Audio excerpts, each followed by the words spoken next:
En este capítulo 6 de la segunda carta a la congregación de Dios en Corinto, nos muestra la hidalguía espiritual con la que este hombre y quienes lo acompañaban a llevar la palabra de Dios siempre llevaba.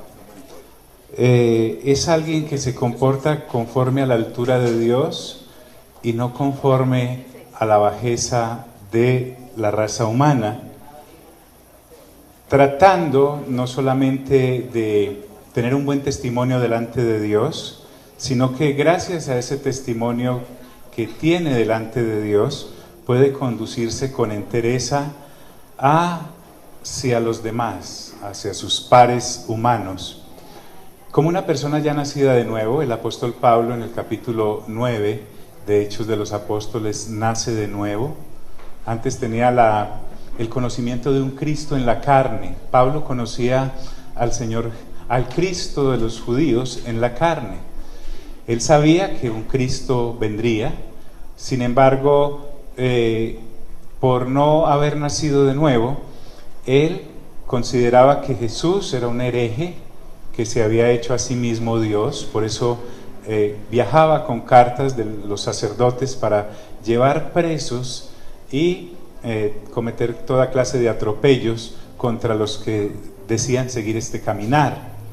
Sin embargo, él tiene misericordia de parte de Dios y al derribarlo a la luz y al hablarle la voz, nace de nuevo, y a partir de ahí, él muere a su naturaleza caída. Al creer en Cristo Jesús es sepultado, como dice las Sagradas Escrituras, pero también resucita a una nueva vida. Entonces ahora este hombre que vemos escribiendo las cartas, nada tiene que ver con aquel que a la iglesia perseguía. El ministerio que él asume lo hace con un carácter responsable y con entereza, basado ahora en la revelación del Padre en Cristo Jesús. Cuando él comienza la primera carta en el capítulo 2 y en el 1 a los hermanos de Corinto, él dice que con mucho temor y temblor se aproximó a los de Corinto para llevarles el evangelio. Pero no era que les tuviera miedo a que lo atropellaran o lo apedrearan. Él esas cosas ya las había colocado en su respectivo lugar, sino que el temor de él era representar mal a Dios. Diga conmigo, representar. Ya vimos la semana pasada como en el capítulo 5 terminó diciéndonos que usted y yo somos embajadores de Cristo. De acuerdo con esa investidura dada por Dios, es que él ahora habla de revelación, y esa revelación es la que quiere entregar, pero también llevar a la madurez a los hermanos de Corinto que se habían obligado ellos mismos por su falta de renovación de mente a una niñez perpetua después de haber nacido de nuevo, no habían madurado, y a una vida en la carne, porque al no madurar entonces seguían utilizando su nueva vida para las cosas que no eran, para sus propios planes y proyectos. ¿Recuerdan el ejemplo que una vez colocamos cuando usted encuentra en la casa los cuchillos que están despicaditos en la punta y usted pregunta por qué están así? Y alguien le dice, no, es que utilizamos el cuchillo para abrir una lata. Para abrir latas se usa el abrelatas, ¿correcto? Sí sirve el cuchillo para abrir las latas, pero para eso está el abrelatas. Y fuera de eso, cuando nacemos de nuevo, cometemos otro error por falta de guianza o por falta de revelación, y es que ahora usamos la vida del Espíritu, el haber nacido de nuevo, para nuestros proyectos. Entonces ya le presentamos a Dios nuestros proyectos de vida, de salud, de matrimonio, todas esas cositas de la empresa, muy lindas, los mismos proyectos de templo, y resulta que ahora usamos a Dios para que nos haga mandados a nosotros, pero no es así. La vida en el Espíritu es para agradar a Dios. Diga conmigo, agradar a Dios. Nuestra nueva vida es para hacerle agradable a Dios.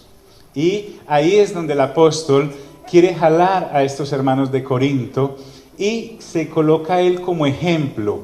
No es ningún atrevimiento, no es ninguna osadía. Cuando el apóstol Pablo escribe en sus cartas, sean imitadores de mí como yo de Cristo. En ese caso, el burro adelante no patea, porque Pablo lo que le estaba diciendo a los hermanos de Corinto es: síganme tranquilos, que como yo voy siguiendo a Cristo, ustedes no se van a equivocar, porque al que yo estoy siguiendo es el que estoy reflejando. De eso se trata este caminar. Entonces, ahora él, con el amor de un padre por ellos, que los había parido en el Señor Jesús, les dice: así pues, recuerden que así pues nos amarran este capítulo 6 al 5, al 4, al 3, al 2, al 1 y a los anteriores 16 de la primera carta. Usted y yo no podemos empezar en el así pues sin saber cuáles son las bases del edificio que el apóstol ha estado construyendo con sus colaboradores para decirle esto a los hermanos de Corinto. Dice: así pues nosotros somos colaboradores suyos, refiriéndose a Dios, os exhortamos también a que no recibáis en vano la gracia de Dios. Esa colaboración de la que el apóstol está hablando solo puede ser establecida bajo la base o los parámetros de Dios. Recuerde que nada de lo que un ser humano puede producir, así haya nacido de nuevo, puede impresionar a Dios. Este caminar lo iniciamos gracias a Dios, lo continuamos gracias a Dios y lo terminaremos gracias a Dios. Entonces, simplemente Dios es el que está obrando a través del apóstol y a través de su equipo en perfecta bondad hacia los hermanos de Corinto. Y el asunto es que las personas a las que Pablo se está dirigiendo, él quiere evitarles que vayan a cometer un error craso, y es usar la nueva vida que han recibido al nacer de nuevo para sus propios propósitos o sus propios planes, y en el peor de los casos para las obras de la carne que usted y yo podemos contemplar que ocurrían en la primera carta. En la primera carta, quiero recordarles, por favor, que, por ejemplo, en el capítulo 2 dice que los hermanos de Corinto, y en el capítulo 1 estaban divididos. Unos decían: yo soy de Pablo, otros decían: yo soy de Apolos, otros decían: yo soy de Cefas. En tal caso, Pablo les dice: hombre, ¿quién murió por ustedes? El que fue a la cruz no fue Pablo, ni Apolos, ni Cefas, fue Cristo. Nadie más ha muerto por ustedes. ¿Cómo así que hay grupitos?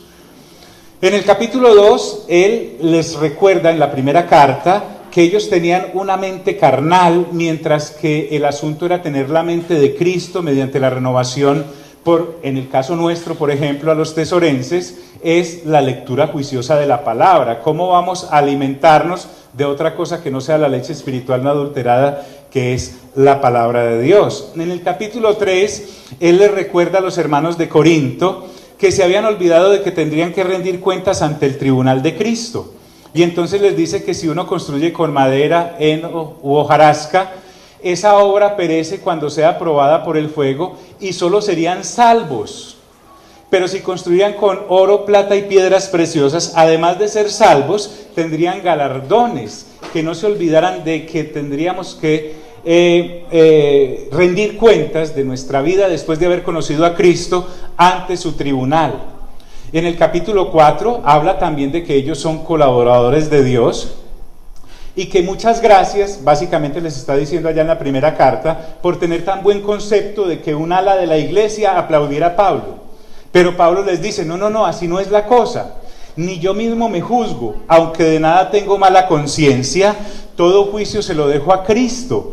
Entonces, el asunto es que Pablo no se dejaba inflar por los aplausos, pero tampoco se dejaba desanimar por las críticas, porque él sabía a quién tenía que rendirle cuentas. En el capítulo 5 de la primera carta, recordemos que había un señor allá que estaba viviendo con la mujer del papá de él como si fuera la mujer de él, y ya estaban en la congregación, ya compartían la cena del Señor, ya habían nacido de nuevo, pero por no haber renovado la mente, seguían usando su nueva vida para las antiguas obras de la carne que practicaban cuando no habían nacido de nuevo.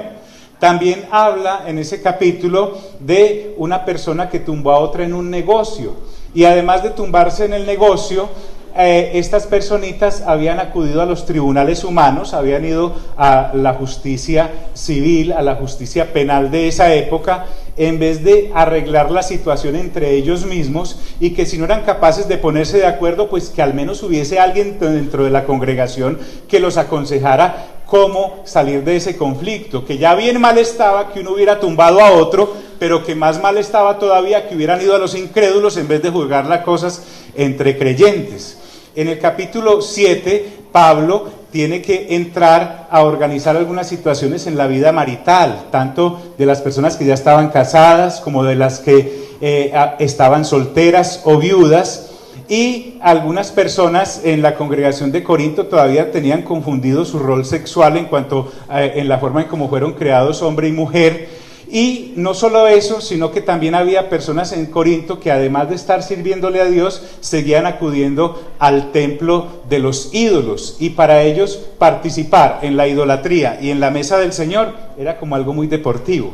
En el capítulo 8, Pablo, de la primera carta, les tiene que aclarar que el amor edifica, pero el conocimiento envanece. Entonces que uno puede saber muchas cosas acerca de Dios, pero que la forma de relacionarnos con los demás es en amor. Y en ese caso les aclara algunas situaciones acerca de comer cosas sacrificadas a los ídolos. En el capítulo 9 de la primera carta, a estos hermanos de Corinto, Pablo les tiene que recordar que tanto él como su equipo eran obreros de Dios, pero que ellos los estaban tratando de una manera incorrecta al exigirles una serie de comportamientos que ellos nunca habían ejecutado en contra de ellos, pero que venían personas que jamás tenían amor por la congregación como tal y por ellos como congregados, y los saqueaban, les quitaban el dinero, hasta los golpeaban. Y Pablo les dice, entonces, ¿cuál fue el delito de nosotros? Haberles predicado el evangelio de gratis, no recibiendo lo que por ser apóstoles podríamos recibir. Hombre, vaya pecado pues, haberles entregado de gratis la palabra de Dios. En el capítulo 10, Pablo, basado en las Sagradas Escrituras, tiene que acudir al Antiguo Testamento para recordarles que también las personas que habían salido de Egipto guiadas por Moisés descuidaron ese haber salido de Egipto guiadas por Moisés y se habían entregado a la idolatría, a los desórdenes sexuales, etcétera, etcétera, etcétera. En el capítulo 11, el apóstol debe abordar un tema muy cruel, y era que estos hermanos habían hecho de la celebración de la Cena del Señor, en donde se recuerda que el Señor fue a la cruz del Calvario derramando su sangre preciosa, y además su cuerpo fue entregado también en esta misma situación. Entonces ellos llevaban la Cena del Señor a casi como si fuera como un after party. ¿Por qué? Se dice así, after party, ¿cierto? Casi que salían borrachos de la reunión, y los que tenían modito y no habían tenido crisis financiera llevaban tremendo banquete, mientras los que estaban bajitos de fondos pues llevaban langosta, pero morcilla de langostica. Y además que eran divididos, por ahí sentaban los de Pablo, los de Apolos y los de Cefas a banquetear delante de los que estaban muriéndose de hambre, y unos salían borrachos y bien regordetes, y otros salían hambrientos y con los ojos cuadrados pues porque no habían podido comer. La Cena del Señor, que era algo tan espectacular, la convirtieron en algo completamente vulgar. En el capítulo 12, Pablo tiene que recordarles que todo lo que hemos recibido en cuanto a dones es porque Dios nos lo ha dado, y no es para alardear delante de los demás porque hablo en lenguas o las interpreto o hago milagros o sé predicar. Y por eso el capítulo 13 lo escribe recordándoles que hay una cosa que se llama ágape. Diga conmigo, ágape.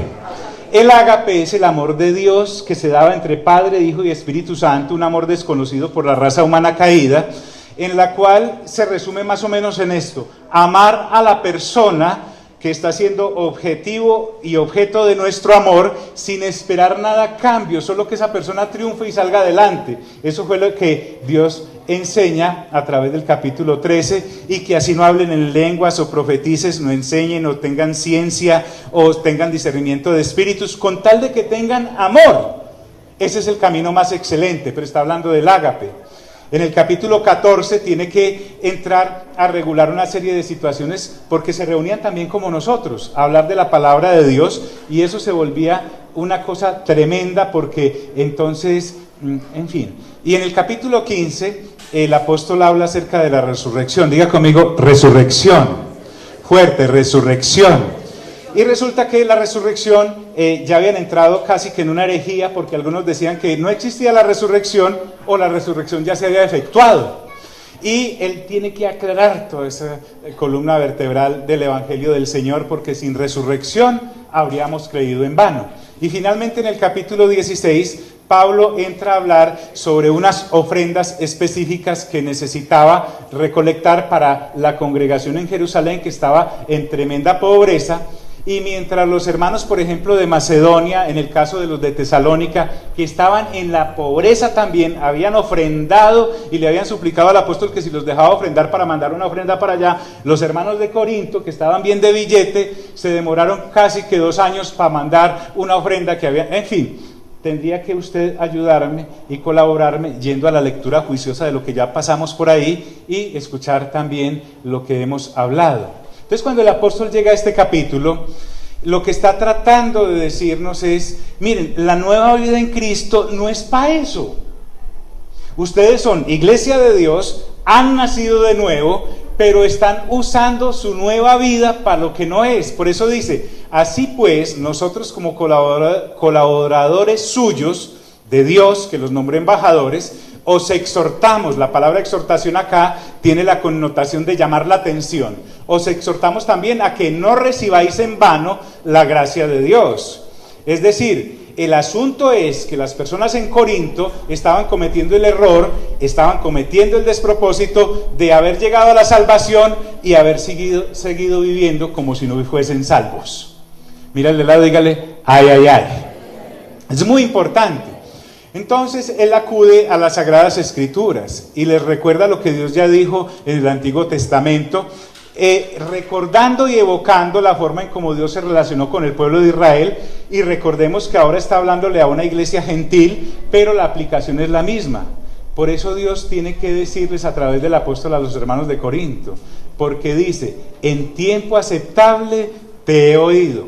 Dios, recuerden muy bien, cuando uno empieza a leer Éxodo, la situación estaba bastante empinada para los israelitas, porque había subido al trono un faraón que no conocía a José, y los habían puesto a hacer ladrillos que se hacían con paja y con barro, y los ponía a hacer ladrillos sin paja y sin barro.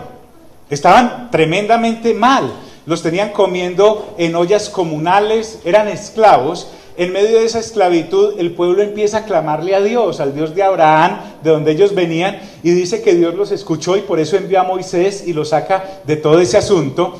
Entonces, ahora la escritura es tan vigente hace 2000 años como lo es ahora. Fue vigente cuando Moisés saca al pueblo de Egipto, fue vigente hace 2000 años cuando los hermanos de Corinto, recibiendo la gracia del Señor, estaban desperdiciando su nueva vida, y es vigente para nosotros hoy. Por eso dice, porque en tiempo aceptable te he oído. Es decir, Dios hace 2000 años a los hermanos de Corinto y a los creyentes de toda nacionalidad les abrió una última y única puerta de salvación en Cristo Jesús. Nosotros, a propósito, los invitamos yo sé que usted puede llevar apenas 5 días viniendo o 50 años, pero la renovación continua de la mente es necesaria a diario. El martes vamos a iniciar y vamos a empezar a abrir la carta que el Espíritu Santo escribió a los hebreos, y vamos a mirar cómo el peregrinar de Israel es supremamente parecido en cuanto a lo humano al peregrinar del cristiano en Cristo Jesús. Pero mientras en Israel la puerta que se abrió fue una diferente, ahora en Cristo Jesús es la última y la única que queda abierta para llegar a Dios. Y nosotros podemos descuidar tremenda puerta que permanece abierta, caminando después de haber nacido de nuevo en lo que no es ni agrada al Señor. Diga conmigo, debo serle agradable. Entonces dice Dios, porque dice, en tiempo aceptable te he oído y en día de salvación te he socorrido. La humanidad no tiene ninguna disculpa, porque puede participar gratuitamente de la salvación que Dios ha dado en Cristo Jesús.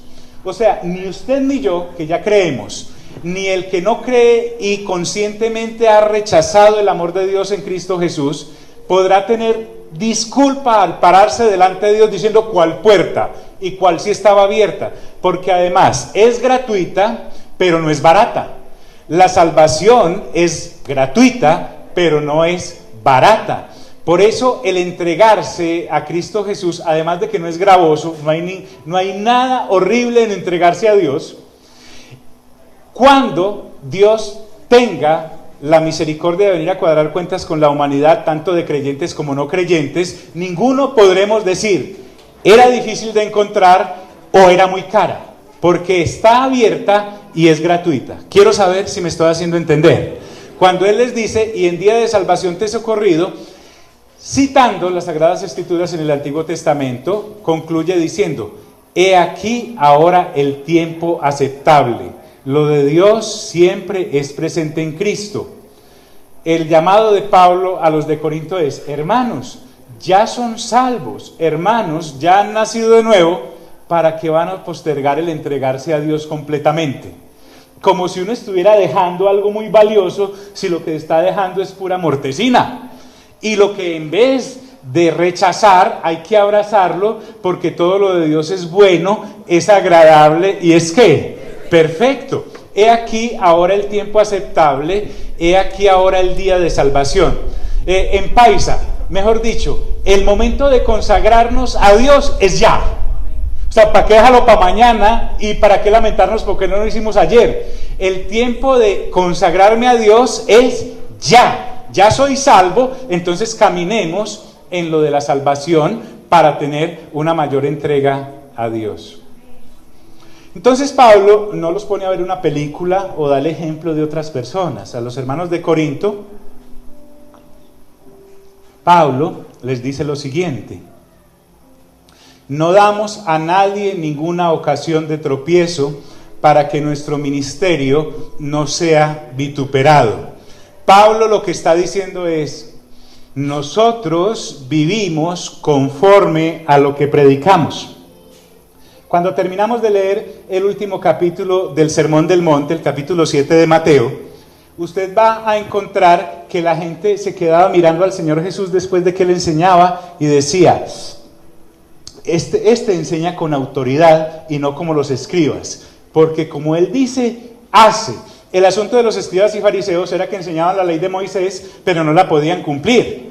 Por eso Pablo, en el capítulo 2 de Romanos, le dice al pueblo de Israel, que era el receptor de la ley de Moisés, le dice, usted que enseña a que no roben, roba.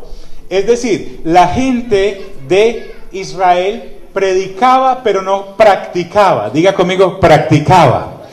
Usted y yo ya lo entendemos por qué. Porque no había nacido de nuevo. Y cuando uno no ha nacido de nuevo, pues es esclavo del pecado y comete pecados.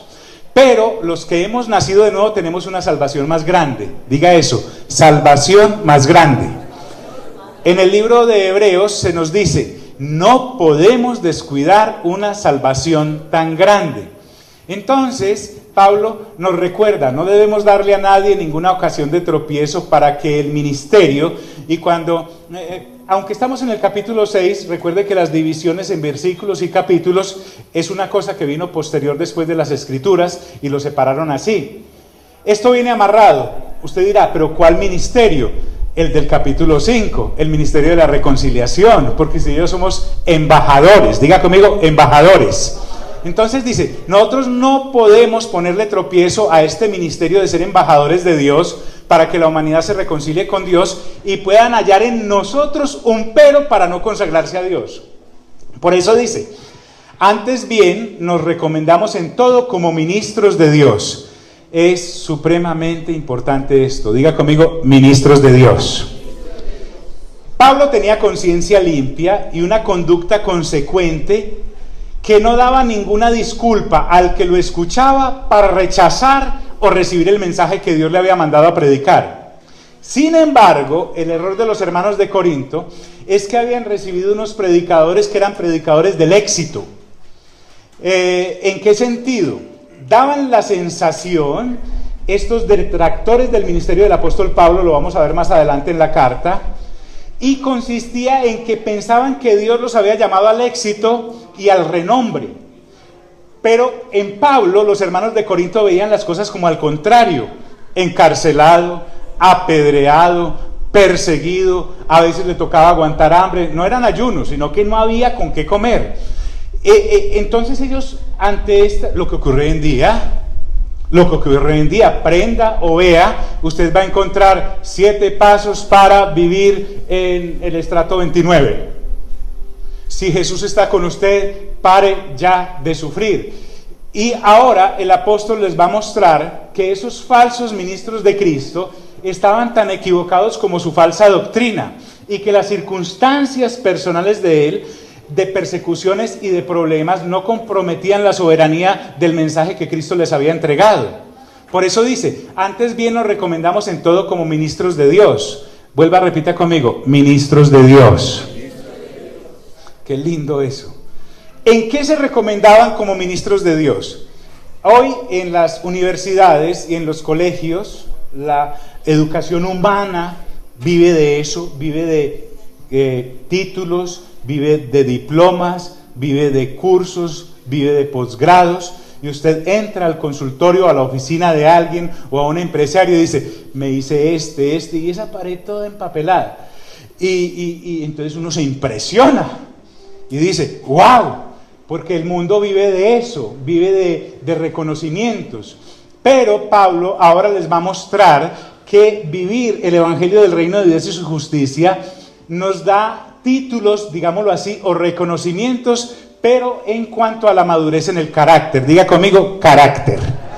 Por eso él, cuando se va a recomendar a los de Corinto, hablándoles pues de cartas de recomendación, porque además habían tenido la osadía de pedirle cartas de recomendación a Pablo, que los había parido en el evangelio, él se las negó al principio de la carta, pero ahora sí se las va a entregar. Y les dice, bueno, ¿quieren además unas cartas de recomendación diferentes a que ustedes fueron paridos en el evangelio por nosotros? Les voy a dar algunas cartas de recomendación en cuanto al carácter.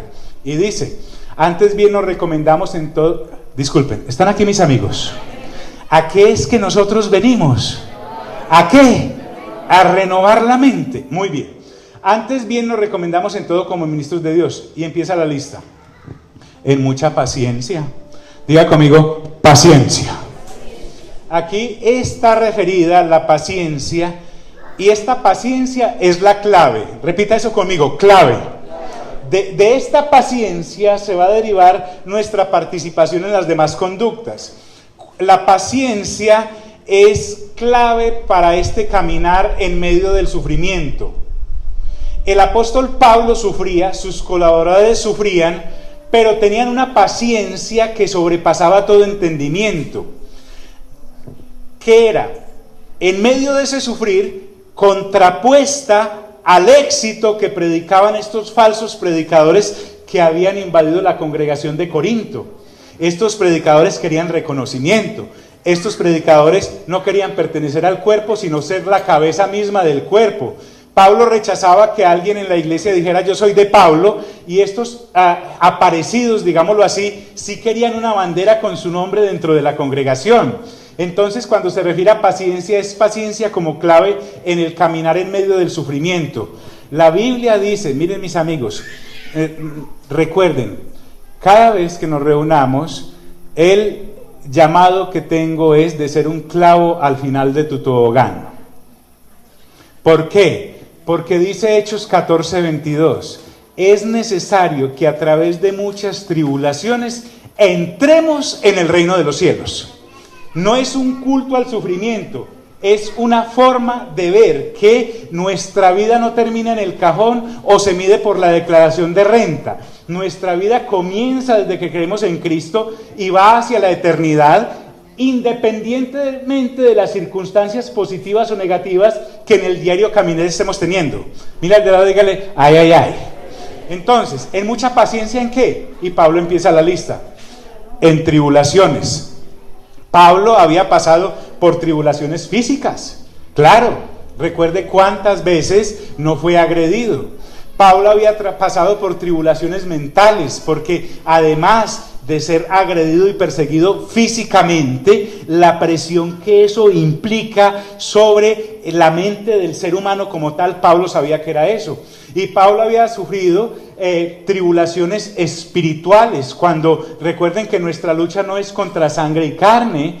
Estas personitas que atacaban a Pablo tenían un caldo de cultivo muy amplio en los hermanos de Corinto, porque los que atacaban a Pablo estaban caminando en la carne, y los hermanos de Corinto vivían en la carne, por lo tanto justificaban esos malos comentarios y esas malas conclusiones basados en esos principios, mientras que Pablo era una persona que, habiendo nacido de nuevo, era una persona que había renovado su mente y era espiritual. Diga conmigo, espiritual. Ojo pues, y cuando hablo de espiritual no es espiritualoide. Estamos hablando de una persona consciente de que hay un mundo espiritual en el cual Satanás está obrando, los demonios que están a su cargo están obrando. Entonces, él una vez lo expresó: tengo aflicciones de adentro y presiones de afuera. A eso se refería. Entonces, tengo paciencia en medio de las ¿qué? Dígalo, ¿en medio de las qué? De las tribulaciones. Pero la predicación de esa época, como la de hoy, es: salga de ahí rapidito. Queremos enseñarles a salir de la tribulación, mientras que el evangelio de Pablo nos enseñaba a perseverar a pesar de la tribulación, y el Señor vería cuando la quitaba. ¿Me hago entender, amigos? O sea, aquí no estamos en una mente carnal, en una congregación carnal, en donde un hermano está pasando por aflicciones y entonces empezamos con el don de sospecha mosaico. Está recogiendo lo que sembró. ¿Quién sabe qué tapado tiene por ahí? Algo estará pagando. No, eso no es así. O pensamos que porque el hermano anda muy bien, el billete le rumba, todas esas cosas, es que anda en una bendición con el Señor. No, así no es. Tenemos que acomodar lo espiritual a lo espiritual. Diga conmigo, espiritual a espiritual. Porque si para eso fuera, entonces Pablo estaba llevado y estaba recogiendo una cantidad de cosas malas. Vivía de cárcel en cárcel, de apedreada en apedreada, de prisión, de persecución en persecución. Pablo dice: no, para eso hay que tener paciencia. Diga conmigo, paciencia. Muy bien. Es más, puede que la cosa no cambie, puede que uno se muera de eso y que jamás salga de ese hueco. A eso se refiere, en tribulaciones. Y avanza. ¿Qué tan distinto ahora a los cursos de éxito? Dice: en necesidades. ¿Paciencia en qué? ¿En las qué? En las necesidades. Léase atentamente: ausencia de recursos y multitud de privaciones. Privaciones. Ausencia de recursos. Bien dijo el Señor Jesús desde que empezó su ministerio, que uno no puede servir a Dios y ¿a qué? Sí, está bien. Uno no puede servir a Dios y ¿a quién? Y a las riquezas. A las riquezas. ¿Por qué? Porque el evangelio del Señor no puede descansar en algo tan débil como la plata, como el oro, como las piedras preciosas. El evangelio del Señor mal haría en descansar sobre cosas a las cuales Él vino a colocar en su lugar. Entonces, en medio de las necesidades más tremendas, Pablo y su equipo seguían predicando. No porque les estaban pagando, porque ni pago había, sino porque ese era el llamado como embajadores y ministros del evangelio de la reconciliación. ¿Me hago entender, amigos? Se lo pongo en este ejemplo. Pablo está en Filipos, lo meten preso con Silas en el calabozo de más adentro. Los han golpeado porque les pegaron una porreada tremenda.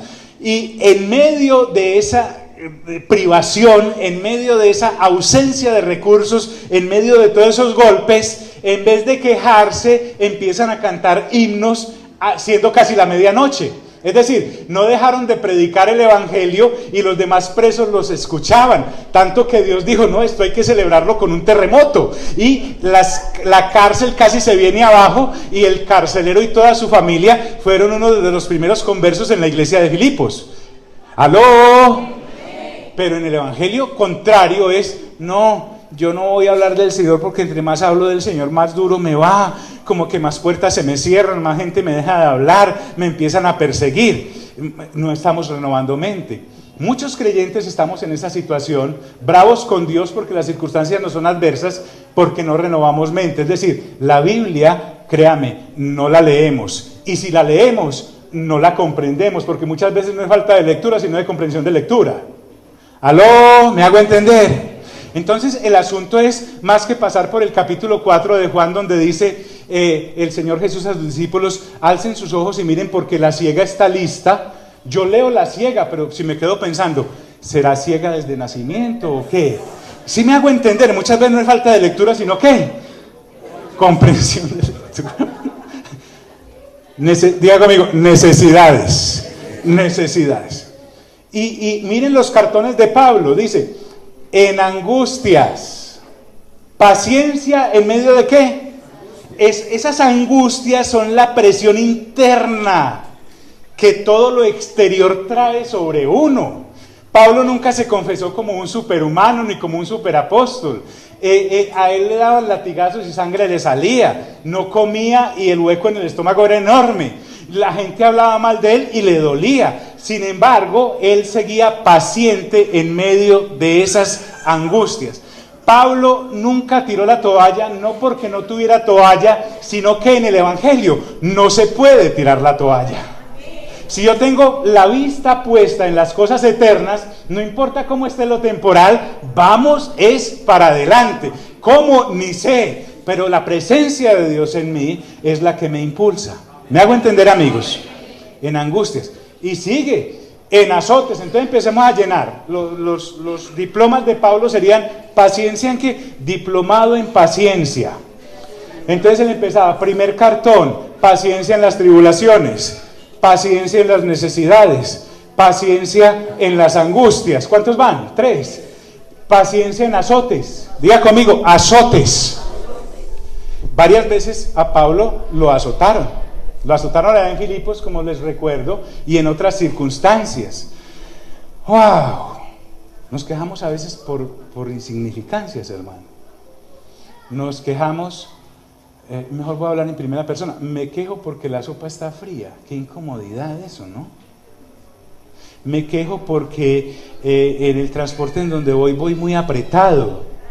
Qué incomodidad. Me quejo porque las medias me quedaron corticas. Me quejo porque no me respondieron a tiempo. Me quejo porque en la congregación no me pararon bolas. Es que la congregación no es para parar bolas, sino para escuchar parábolas, entre otras cosas. Me quejo porque alguien me miró mal o no me miró bien. Escuche, cuando fui a visitar a John, o fuimos a visitar a John, sin su bracito y todo, tiene algunas costillas fracturadas y el escápulo, la escápula, una cosa que queda por acá atrás.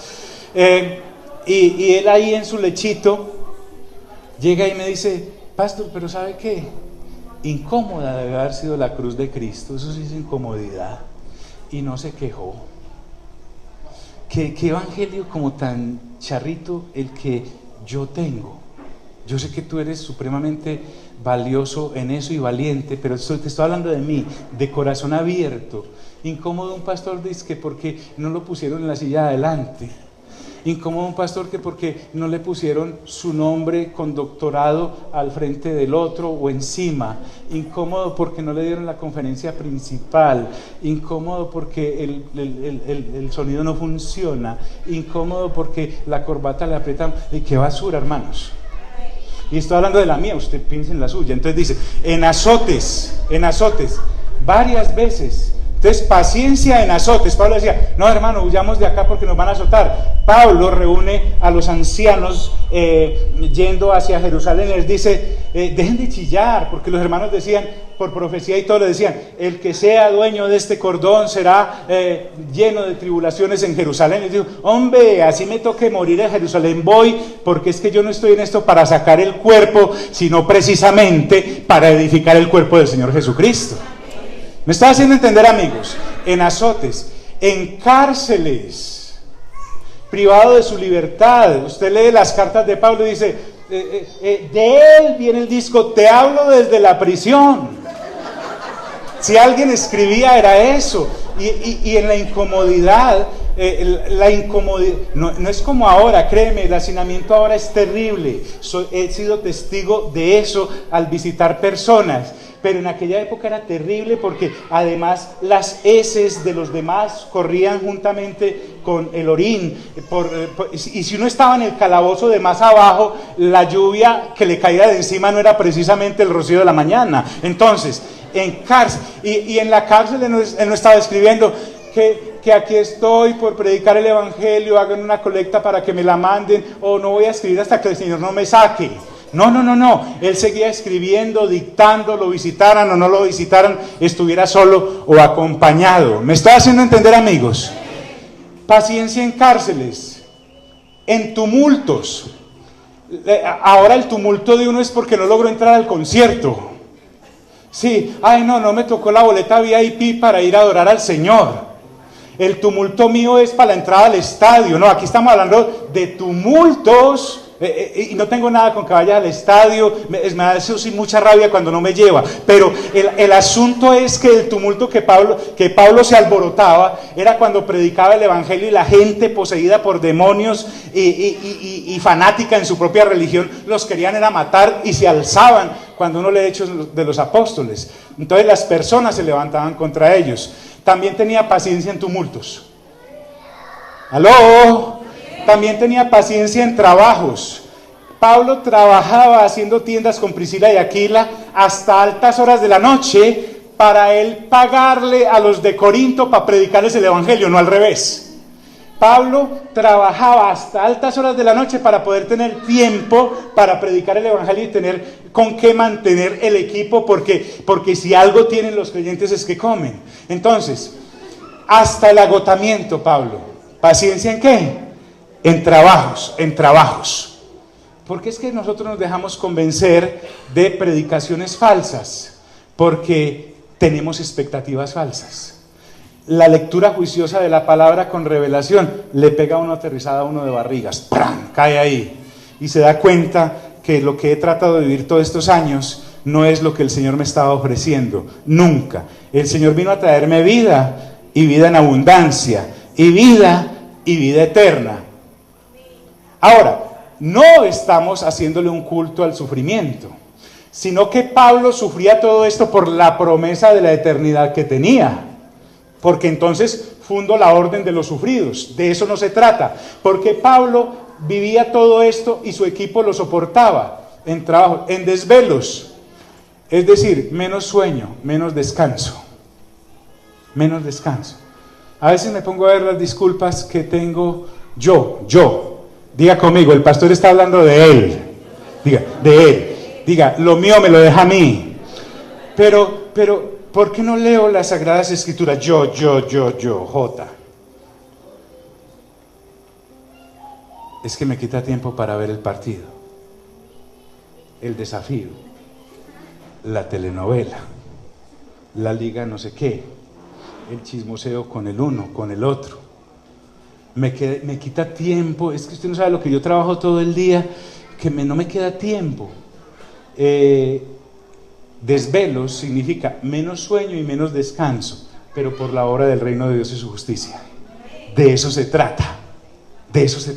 En desvelos. También tenía cartón en ayunos. Paciencia en ayunos. Cuando uno se priva voluntariamente por buscar más de Dios de acuerdo con la maravilla de la revelación que está recibiendo, y uno quiere más, así como el Señor Jesús cuando sus discípulos fueron a buscar qué tomar porque el Señor tenía sed y estaba cansado del camino, y lo encontraron hablando con la samaritana como muy bien puestecito, y ellos pensaron que alguien le había dado de comer, y él le respondió: no, es que mi comida es hacer la voluntad de mi Padre que está en el cielo. O cuando hay escasez y entonces pues no hay que comer, a esos ayunos se está refiriendo. También ahora me va a hablar de paciencia en áreas positivas. Diga conmigo, áreas positivas. Todo eso son persecuciones y situaciones que vienen por la cordura al haber recibido la revelación de Dios después de haber nacido de nuevo. ¿Para qué es esta vida? Entonces esta vida que yo tengo no es para el éxito. Es más, yo ya después de haber creído estoy ganado porque tengo la situación de la eternidad bien, independientemente de cómo siga la rueda de hámster aquí. Pero también Pablo dice, ¿en qué voy a ejercitar mi nuevo nacimiento? Dice, paciencia en pureza. La vida personal de ellos y sus motivaciones, porque no es solamente lo que uno está haciendo, sino lo que está ¿qué? Pensando. La pureza viene a impregnarnos de esa naturaleza nueva, activándola por el Espíritu Santo. Él quería ser puro en cuanto a su vida personal y puro en cuanto a las motivaciones, de acuerdo con el mensaje que había recibido, que era el Evangelio, y con el encargo que había recibido de ser ministro o ministra del Señor, como embajadora de Cristo aquí en la tierra, ofreciéndole a los demás la vida eterna. Aló, ¿me hago entender? Mire que no tiene nada que ver con qué cuidarme para mi deporte. No tiene nada que ver con qué cuidarme porque me están viendo, sino que la pureza tiene que ver con el carácter de Cristo en nosotros. También tenía paciencia en eso, porque es una cosa que se va construyendo. En ciencia, la revelación, Pablo ya habló de esto en 1 Corintios 12 como un don del Espíritu, pero cuando tú y yo nos adentramos en la lectura juiciosa de la palabra de Dios, vamos encontrando allí unos tesoros, que es que con razón el diablo no quería que los viéramos. El diablo quería que siguiéramos con hambre y con sed. Cuando el Señor Jesús dijo, el que beba de esta agua que yo le daré no tendrá sed, ¿qué? Jamás, no estaba charlando. Cuando dijo, no trabajéis por la comida que perece, sino trabajad por la comida que a vida eterna permanece. Cuando el Señor permitió que en las imprentas del cielo se grabara un ejemplar para la humanidad llamado la Biblia, no dejó un libro para ponernos tropiezos, sino para darnos luz. Realmente la Biblia es una linterna de 66 focos grandes, con los cuales podemos alumbrar. El Salmo dice, lumbrera es a mis pies tu palabra. La palabra del Señor guía. No es un manual de prohibiciones, sino un manual de indicaciones. Entonces, cuando habla en ciencia es poderme enfrentar a la lectura juiciosa de la palabra, no al estudio, porque esto no es de estrato ni de conocimiento humano, sino revelación. Es dejar que la revelación del Padre en Cristo Jesús comience a hacer vida en mi vida y en la de los demás. Esto es un caminar diario, constante, por esto solo no se puede. Solo no se puede. También dice en longanimidad. Habla de estar capacitado para soportar toda la oposición de la gente a nuestro alrededor sin perder la calma ni buscar revancha. Y no te estoy hablando de la longanimidad, de la paciencia, además de ser paciente, póngale al paciente más largo todavía en resistencia para soportar esa oposición como Kung Fu. Sí, como si uno hubiera ido por allá al Oriente a hacer un curso de voy a estar por encima de toda circunstancia. No, estamos hablando de largueza para soportar la oposición que siempre va a haber del ser humano que está en tinieblas porque no quiere la luz. La luz es rechazada por el que está en tinieblas. Cuando habla de paciencia, este es otro título que le podemos colocar a Pablo y a su equipo. También habla de bondad. Diga conmigo, disculpen, ¿están aquí mis amigos? Le recomiendo, que además es gratis, que escuche esto después. ¿Por qué? Porque uno le va encontrando más al texto. Todo lo que estamos hablando acá está en la Biblia. Lo vemos casi que, mire ese versículo, lo llevamos en 4 partes dividido porque es que nada es para votar. O sea, usted y yo no podemos entrar a las escrituras como esto es empaque, botémoslo, esto no sirve. Todo sirve. Por eso hay que gastarle tiempo, invertirle tiempo y energía a la cosa. Si yo no paro y hago un alto en el camino ya, es como si tengo un ruido en el carro, discúlpeme el ejemplo de repuestero, y llamo al taller y le digo, vea, tengo como un ruido allá, no sé qué, como en qué parte, y el señor juicioso del taller le dice, tráigamelo, y entonces yo le respondo, pero lo tengo que llevar y quedarme sin carro. Pues señor, ¿cómo le va a meter un mecánico debajo mientras usted camina, cierto? Es como difícil la cosa. Nosotros queremos vida eterna y conocimiento de Dios sin hacer un alto en el camino a todas nuestras grandes agendas que son temporales y para la eternidad no sirven absolutamente para nada. Entonces dice, en bondad. Cuando está hablando en bondad, está hablando de dulzura. Diga conmigo, dulzura. Y está hablando de una cosa que llama ternura. Diga conmigo, ternura. Uno se imagina siempre al apóstol Pablo como alguien hosco, tosco, brusco. Jamás. Él nos está preparando el camino para el capítulo 10, donde Pablo habla de dos atributos del Señor Jesús y uno de ellos es la ternura. El Señor Jesús es tierno, pero no tierno así como el de felpa, así que no hace nada, sino es una ternura con firmeza. El Señor Jesús me quiere llevar a la eternidad, pero firmemente hablando. Cuando el Señor le dice a Pedro, apártate de mí, Satanás, no es porque lo estuviera comparando con el diablo, sino que Satanás significa opositor, y Pedro estaba, pensando como hombre cuando lo llamó aparte y le dijo, no, Señor, que eso no te acontezca. Y lo que el Señor Jesús con ternura le estaba diciendo a Pedro era, vea, yo tengo que ir a Jerusalén, me van a matar, me van a crucificar, me van a sepultar, pero yo al tercer día resucito. Pero la mente de Pedro, que no había sido renovada, porque no había nacido de nuevo, él pensaba como cuando uno piensa que un ser que uno ama mucho se le va a morir, y entonces imagina la vida sin él. Es más, uno no sufre por el muerto y no por la falta que le va a hacer a uno.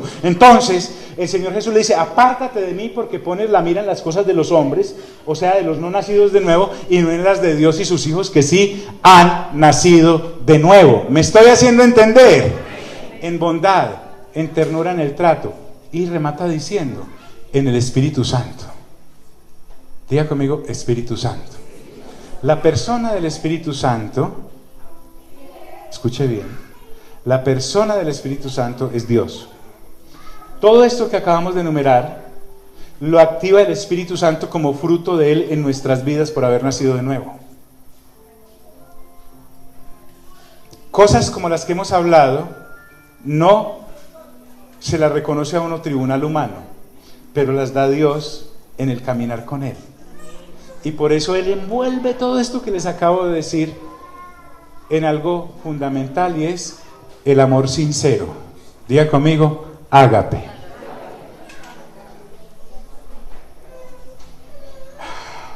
El ágape es quitarme la careta. El ágape es dejar de aparentarte y de que tú me aparentes a mí.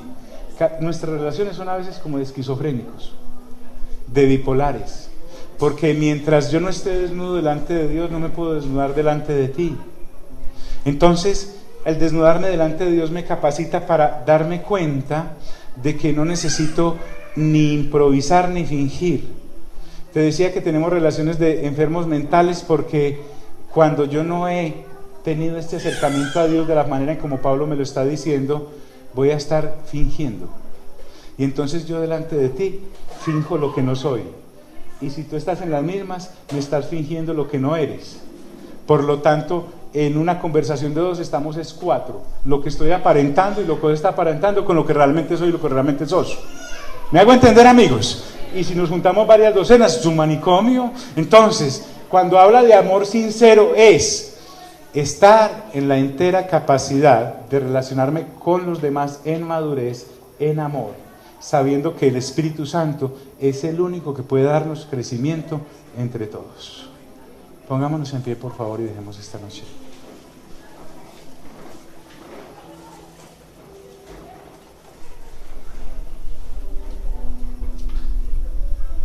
La idea del apóstol, no se vaya a quedar solo con esta información.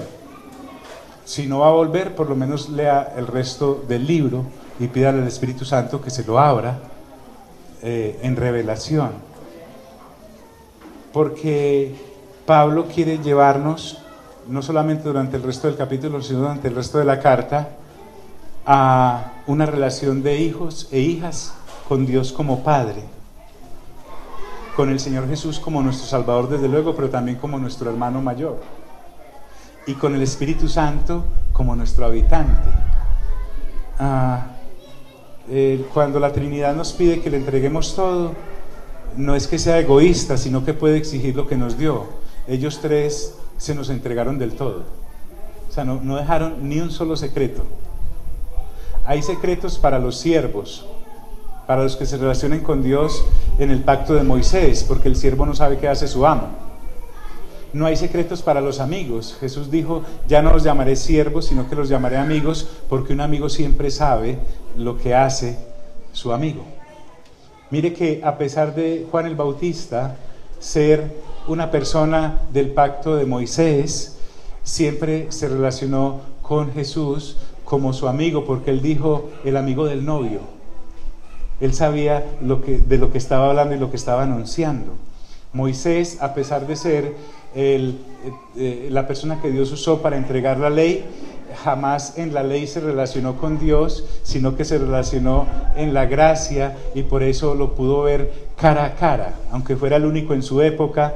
Y además el Señor Jesús dijo, el Padre dijo, con mi siervo Moisés hablaré cara a cara, más con los demás a través de los profetas, etcétera.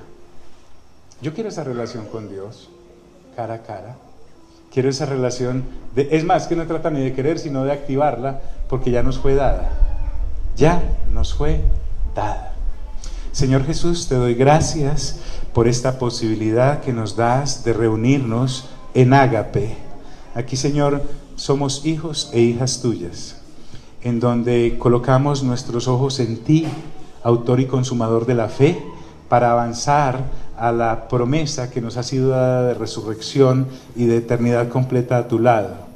Jamás en tu palabra aparece: pongan los ojos en los demás, en los que van al lado, porque ninguno de nosotros somos dioses. Tenemos tu naturaleza, pero no somos dioses. Por lo tanto, tenemos que colocar nuestros ojos en ti. Yo te pido, Señor, que en cada hogar, en cada matrimonio, en cada familia, cada hijo, cada padre, cada madre, desarrollen su relación contigo, porque ya la tienen. Y una vez uno desarrolla la relación contigo, es fácil el entendimiento con los demás en Ágape, porque me voy a arrimar al otro, no a exigirle nada, porque nada me puede dar, sino a desearle todo, aún por encima de lo que yo pueda anhelar para mí. Te damos toda la honra. Yo te presento a cada uno y a cada una de los que en tribulaciones estamos, en necesidades, en azotes, en ayunos, en hambres. Hay algunos hermanos y hermanas pasando por tremendas necesidades, Señor. Te pido que seas tú el consuelo para ellos, y ayúdanos, Señor, a los que estamos bien, en la franjita del todo bien, todo ok, todo bien como el pibe, a que nos pellizquemos y miremos las necesidades de los demás. Y en la medida, Señor, que las podamos suplir, estaremos supliendo las necesidades del cuerpo, y en la medida que el otro está recibiendo, estará dando gracias. Entonces tú me devolverás conforme a la gratitud de ellos en las cosas mías, Señor. De eso se trata. Mientras llegamos a ese momento de partir contigo, o de que tú vengas por nosotros. A ti sea toda la gloria y toda la honra. Y líbranos, Señor, de ser una congregación predicadora del éxito humano, que a vida eterna nos lleva. Amén, amén y amén. Dios nos bendiga a todos.